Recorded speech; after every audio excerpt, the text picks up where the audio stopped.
ओम श्री गणेशाय नमः। ओम गं गुरुवे नमः। ओम नमः शिवाय। शिवजी सदा सहाय। रुद्र संहिता प्रथम खंड अध्याय 15 सृष्टि का वर्णन। तदंतर नारद जी के पूछने पर ब्रह्मा जी बोले, मुने, हमें पूर्वोक्त आदेश देकर जब महादेव जी अंतर्धान हो गए तब मैं उनकी आज्ञा का पालन करने के लिए ध्यान मग्न हो कर्तव्य का विचार करने लगा। उस समय भगवान शंकर को नमस्कार करके श्री हरि से ज्ञान पाकर परमानंद को प्राप्त हो मैंने सृष्टि करने का ही निश्चय किया। तात भगवान विष्णु भी वहाँ सदाशिव को प्रणाम करके मुझे आवश्यक उपदेश दे तत्काल अदृश्य हो गए। वे ब्रह्मांड से बाहर जाकर भगवान शिव की कृपा प्राप्त करके वैकुंठ धाम में जा पहुँचे और सदा वहीं रहने लगे। मैंने सृष्टि की इच्छा से भगवान शिव और विष्णु का स्मरण करके पहले के रचे हुए जल में अपनी अंजलि डालकर जल को ऊपर की ओर उछाला। इससे वहाँ एक अंड प्रकट हुआ जो 24 तत्वों का समूह कहा जाता है। विप्रवर, वह विराट आकार वाला अंड जड़ रूप ही था। उसमें चेतनता न देखकर मुझे बड़ा संशय हुआ और मैं अत्यंत कठोर तप करने लगा। 12 वर्षों तक भगवान विष्णु के चिंतन में लगा रहा। तात वह समय पूर्ण होने पर भगवान श्री हरि स्वयं प्रकट हुए और बड़े प्रेम से मेरे अंगों का स्पर्श करते हुए मुझसे प्रसन्नतापूर्वक बोले। श्री विष्णु ने कहा, ब्राह्मण, तुम वर मांगो, मैं प्रसन्न हूँ। मुझे तुम्हारे लिए कुछ भी अदेय नहीं है। भगवान शिव की कृपा से मैं सब कुछ देने में समर्थ हूँ। ब्रह्मा बोले, अर्थात मैंने कहा, महाभाग, आपने जो मुझ पर कृपा की है वह सर्वथा उचित ही है, क्योंकि भगवान शंकर ने मुझे आपके हाथों में सौंप दिया है। विष्णु, आपको नमस्कार है। आज मैं आपसे जो कुछ मांगता हूँ उसे दीजिए। प्रभु, यह विराट रूप 24 तत्वों से बना हुआ अंड किसी तरह चेतन नहीं हो रहा है, जड़ीभूत दिखाई देता है। हरे, इस समय भगवान शिव की कृपा से आप यहाँ प्रकट हुए हैं, अतः शंकर की सृष्टि शक्ति या विभूति से प्राप्त हुए इस अंड में चेतनता लाइए। मेरे ऐसा कहने पर शिव की आज्ञा में तत्पर रहने वाले महाविष्णु ने अनंत रूप का आश्रय ले उस अंड में प्रवेश किया। उस समय उन परम पुरुष के सहस्रों मस्तक, सहस्रों नेत्र और सहस्रों पैर थे।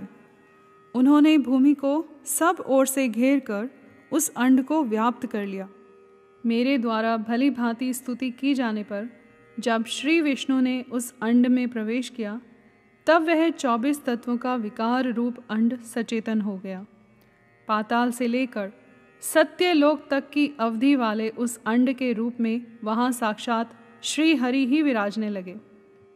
उस विराट अंड में व्यापक होने से ही वे प्रभु वैराज पुरुष कहलाए। पंचमुख महादेव ने केवल अपने रहने के लिए सुरम्य कैलाश नगर का निर्माण किया, जो सब लोकों से ऊपर सुशोभित होता है। देवर्षि, संपूर्ण ब्रह्मांड का नाश हो जाने पर भी वैकुंठ और कैलाश, इन 2 धामों का यहाँ कभी नाश नहीं होता। मुनिश्रेष्ठ, मैं सत्य लोक का आश्रय लेकर कहता हूँ, तात महादेवी जी की आज्ञा से ही मुझ में सृष्टि रचने की इच्छा उत्पन्न हुई है। बेटा, जब मैं सृष्टि की इच्छा से चिंतन करने लगा उस समय पहले मुझसे अनजान में ही पापपूर्ण तमोगुणी सृष्टि का प्रादुर्भाव हुआ, जिसे अविद्या पंचक अथवा पंचपर्वा अविद्या कहते हैं। तदंतर प्रसन्नचित होकर शंभु की आज्ञा से मैं पुनः अनासक्त भाव से सृष्टि का चिंतन करने लगा। उस समय मेरे द्वारा स्थावर संज्ञक वृक्ष आदि की सृष्टि हुई, जिसे मुख्य सर्ग कहते हैं। यह पहला सर्ग है। उसे देखकर तथा वह अपने लिए पुरुषार्थ का साधक नहीं है, यह जानकर सृष्टि की इच्छा रखने वाले मुझ ब्रह्मा से दूसरा सर्ग प्रकट हुआ, जो दुख से भरा हुआ है। उसका नाम है तिर्यक स्रोता। वह सर्ग भी पुरुषार्थ का साधक नहीं था। उसे भी पुरुषार्थ साधन की शक्ति से रहित जान जब मैं पुनः सृष्टि का चिंतन करने लगा तब मुझसे शीघ्र ही तीसरे सात्विक सर्ग का प्रादुर्भाव हुआ, जिसे उधर्व श्रोता कहते हैं। यह देव सर्ग के नाम से विख्यात हुआ। देव सर्ग सत्यवादी तथा अत्यंत सुखदायक है। उसे भी पुरुषार्थ साधन की रुचि एवं अधिकार से रहित मानकर मैंने अन्य सर्ग के लिए अपने स्वामी श्री शिव का चिंतन आरंभ किया। तब भगवान शंकर की आज्ञा से एक रजोगुणी सृष्टि का प्रादुर्भाव हुआ, जिसे अर्वाक श्रोता कहा गया। इस स्तर के प्राणी मनुष्य हैं, जो पुरुषार्थ साधन के उच्च अधिकारी हैं। तदंतर महादेव जी की आज्ञा से भूत आदि की सृष्टि हुई। इस प्रकार मैंने 5 तरह की वैकृत सृष्टि का वर्णन किया। इसके सिवा 3 प्राकृत सर्ग भी कहे गए हैं, जो मुझ ब्रह्मा के सानिध्य से प्रकृति से ही प्रकट हुए हैं। इनमें पहला महतत्व का सर्ग है, दूसरा सूक्ष्म भूतों अर्थात तन मात्राओं का सर्ग है और तीसरा वैकारिक सर्ग कहलाता है। इस तरह ये 3 प्राकृत सर्ग हैं। प्राकृत और वैकृत दोनों प्रकार के सर्गों को मिलाने से 8 सर्ग होते हैं। इनके सिवा 9वां कौमार सर्ग है, जो प्राकृत और वैकृत भी है। इन सब के अवान्तर भेद का मैं वर्णन नहीं कर सकता, क्योंकि उसका उपयोग बहुत थोड़ा है। अब द्विजात्मक सर्ग का प्रतिपादन करता हूँ। इसी का दूसरा नाम कौमार सर्ग है, जिसमें सनक सनंदन आदि कुमारों की महत्वपूर्ण सृष्टि हुई है। सनक आदि मेरे 4 मानस पुत्र हैं, जो मुझ ब्रह्मा के ही समान हैं। वे महान वैराग्य से संपन्न तथा उत्तम व्रत का पालन करने वाले हुए। उनका मन सदा भगवान शिव के चिंतन में ही लगा रहता है। वे संसार से विमुख एवं ज्ञानी हैं। उन्होंने मेरे आदेश देने पर भी सृष्टि के कार्य में मन नहीं लगाया। मुनि श्रेष्ठ नारद, सनकादि कुमारों के दिए हुए नकारात्मक उत्तर को सुनकर मैंने बड़ा भयंकर क्रोध प्रकट किया। उस समय मुझ पर मोह छा गया। उस अवसर पर मैंने मन ही मन भगवान विष्णु का स्मरण किया।